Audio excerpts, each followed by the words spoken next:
à côté des performances économiques, et il est nécessaire de réaliser des performances humaines. Et ce qu'on a vu aujourd'hui montre l'engagement de la Sonatel à côté de l'humain, comme vous l'avez noté, Monsieur le Directeur Général, dans votre discours.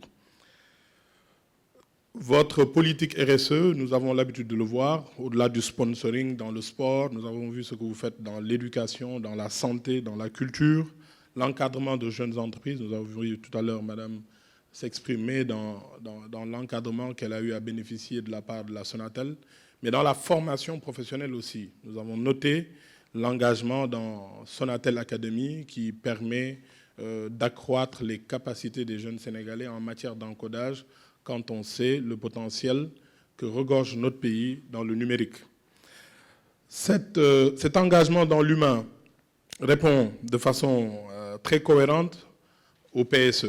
Parce que comme vous le savez, le PSE, c'est 3 points. D'abord, le premier pilier, c'est la restructuration de notre économie avec la diversification des moteurs de croissance. Le second pilier, c'est le développement du capital humain à côté d'un troisième pilier qui est celui de la bonne gouvernance, de la paix, de la sécurité et le bon voisinage. Mais le développement humain fait appel à beaucoup de choses. D'abord, rattraper nos retards sociaux, nos retards territoriaux. C'est la raison pour laquelle, depuis 2012, vous avez noté l'instauration de mesures très sociales comme la bourse familiale, qui est un élément de dignité humaine, permettra à une personne d'avoir un minimum de revenus par an, permettre à cette personne l'obliger avec ce revenu de scolariser son enfant, lui permettre avec ce revenu aussi d'avoir son enfant dans les registres de l'état civil. Vers 2012 ou 2013, nous avons noté qu'il y avait 50 000 enfants sénégalais qui ne pouvaient pas faire le CFE parce qu'ils n'étaient pas enregistrés sur les registres d'état civil. Donc, à côté de cela, permettre aussi à une bonne partie des Sénégalais qui n'arrivent pas à se soigner, qui ne sont pas privilégiés comme nous parce qu'ils n'ont pas d'assurance maladie.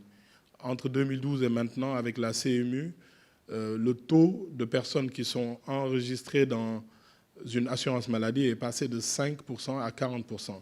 Et ce sont des initiatives comme ça qui permettent le développement humain dans notre société.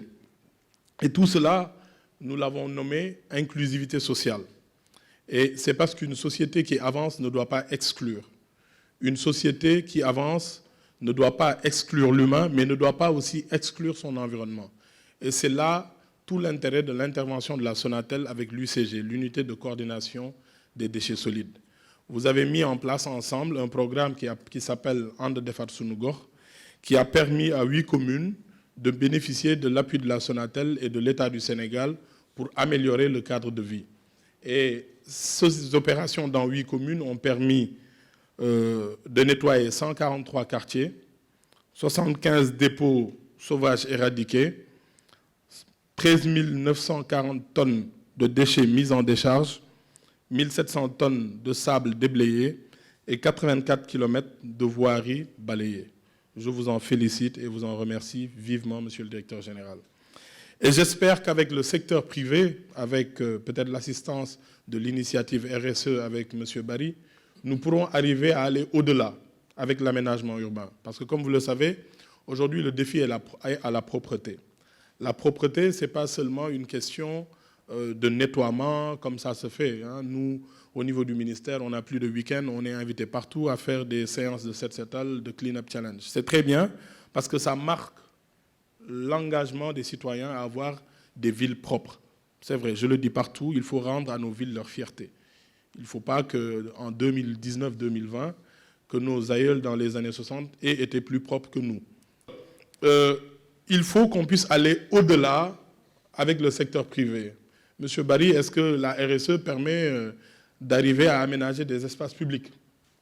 Il faut qu'on y arrive parce qu'au ministère, le défi de la collecte des déchets, le défi du nettoiement, on peut le relever. C'est de la force physique, c'est des moyens financiers. Mais le changement de comportement, il peut intervenir que lorsqu'on a une politique de pérennisation qui est prise en charge par les populations à la base. Et ce changement-là, il faut naturellement l'impulser, il faut l'implémenter, c'est un terme informatique, je ne sais pas si ça marche avec l'humain, mais implémenter au niveau local de nouvelles habitudes, mais une organisation locale qui permettra dans chaque quartier, d'avoir des fréquences de nettoiement, une prise en charge, naturellement, de la sanction, puisqu'on dit qu'au Sénégal, on ne sanctionne pas assez. Là, je pense qu'on arrivera à un niveau où il va falloir sanctionner. Donc, monsieur le directeur général, il y a d'autres entreprises qui se sont déjà engagées, la CSE et Total. Nous rêvons d'une grande coalition, une coalition victorieuse qui pourra permettre, dès le premier tour, d'avoir des espaces publics aménagés, des espaces urbains rénovés et rendus aux populations, au grand bonheur des populations, parce que ce que nous voulons, c'est que les Sénégalais, les Dakarois puissent marcher librement, puissent fréquenter les espaces publics, et ça mérite une grande coalition victorieuse au premier tour. Je vous remercie. Voilà.